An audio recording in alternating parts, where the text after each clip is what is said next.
Hola, bienvenidos al Polimedia de presentación del tema 5, la primera parte.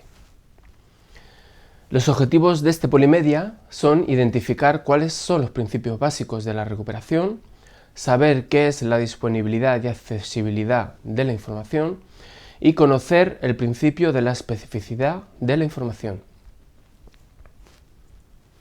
El contenido de este Polimedia será una introducción, ver los procesos de recuperación y los principios básicos.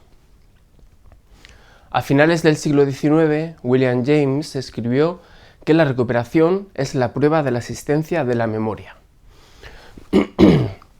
De esta manera, se subrayó la necesidad de apelar a la recuperación para constatar la existencia de memoria.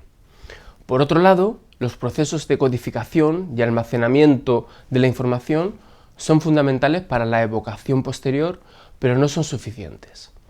Es necesario, además, que se dé el proceso de recuperación como proceso clave que permite acceder a una experiencia pasada y convertirla en consciente. Así, lo fundamental para la recuperación de un evento es la conexión entre la codificación y la recuperación. Cabe destacar, respecto a esta última, que desde que Semon, en 1904, propuso que la memoria comprende tres fases, una en grafía, que es la codificación, dos en grama, que indica cambios permanentes en el sistema nervioso que mantienen los efectos de la experiencia, y tres, ecforia, o proceso de recuperación, hasta Turbin y Pilston. En 1966, la fase de recuperación no recibía atención desde la investigación. El objetivo de este tema, por lo tanto, es exponer el conocimiento más relevante acerca de los procesos de recuperación y considerar qué factores influyen para que dichos procesos sean eficaces. Disponibilidad y accesibilidad hacen referencia a la capacidad limitada de recuperar información en un determinado momento.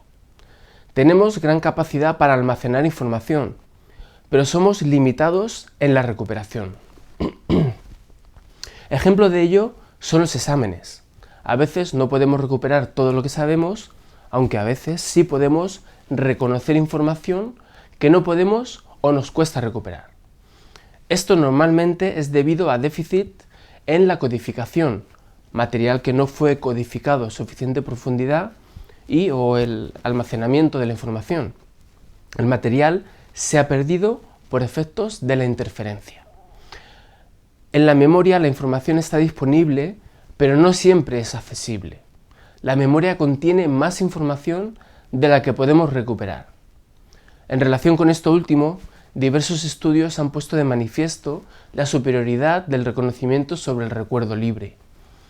Estudios como los de Brown en 1923 y Mandler, Pilston y Koopmans en 1969 han mostrado que nuestra memoria contiene más información de la que podemos recuperar. Por ejemplo, en el estudio de Pilston y Koopmans, ahí estudiaron el recuerdo y el reconocimiento mediante la presentación de 100 palabras durante 5 ensayos consecutivos. Posteriormente, midieron la memoria con una prueba de recuerdo libre y otra de reconocimiento. Los resultados mostraron que en el recuerdo libre hubo un 38% de palabras recordadas correctamente, mientras que en el reconocimiento, identificar las palabras que habían sido presentadas previamente, fue de un 96%. La principal conclusión de estos datos fue que tenemos más información almacenada de la que podemos recordar.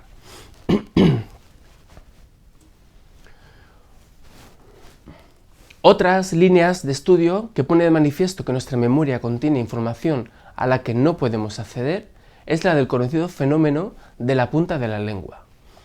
Esa experiencia familiar para cualquiera en la que se nos plantea una pregunta de la que estamos seguros de que conocemos la respuesta, pero no podemos encontrarla en ese preciso instante y tenemos la sensación clara e intensa de que está en la punta de la lengua.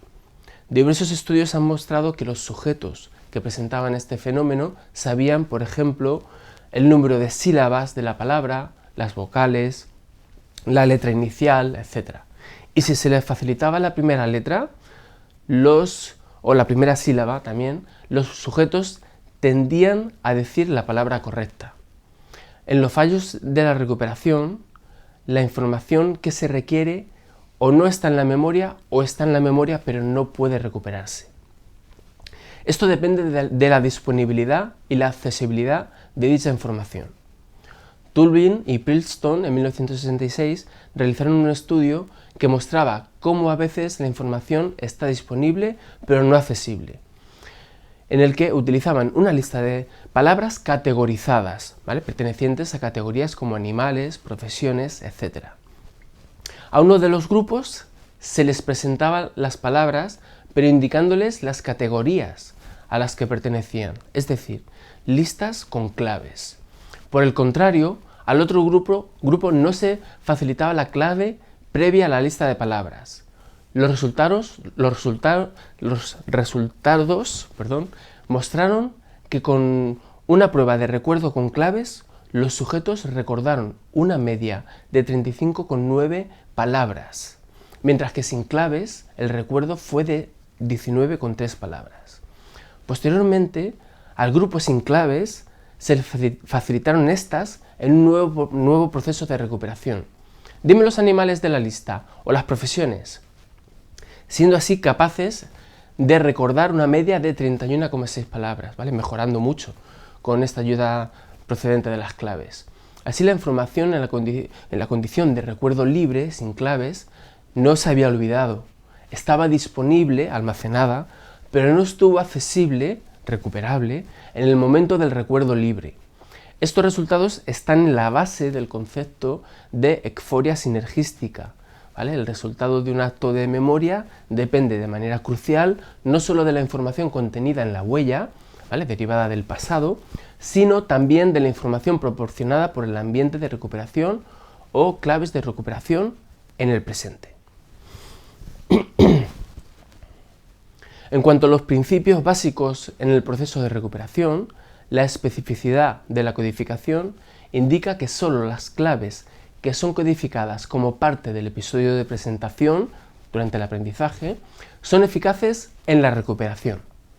Thompson y Tulvin, en 1970, realizaron un estudio en el que mostraron que, aunque las palabras asociadas que sirvieron como claves en la codificación de otras palabras no resultaban palabras semánticamente muy cercanas, eran asociados débiles, estas producían mejor recuerdo que otras palabras semánticamente más asociadas, pero no presentes en el momento de la codificación.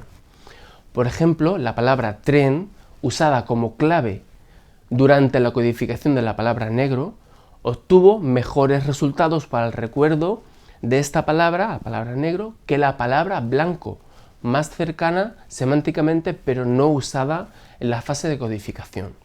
Estos resultados darían lugar a la propuesta del principio de especificidad de la codificación, que indica que la recuperación es más probable cuando la clave que usamos para recuperar la información se codificó junto con el acontecimiento que queremos recordar. La mejor clave de recuerdo es aquella que reactiva o restaura el contexto de la codificación original. Este principio considera que el factor clave para el recuerdo es el solapamiento entre la codificación y la recuperación. Gracias por vuestra atención.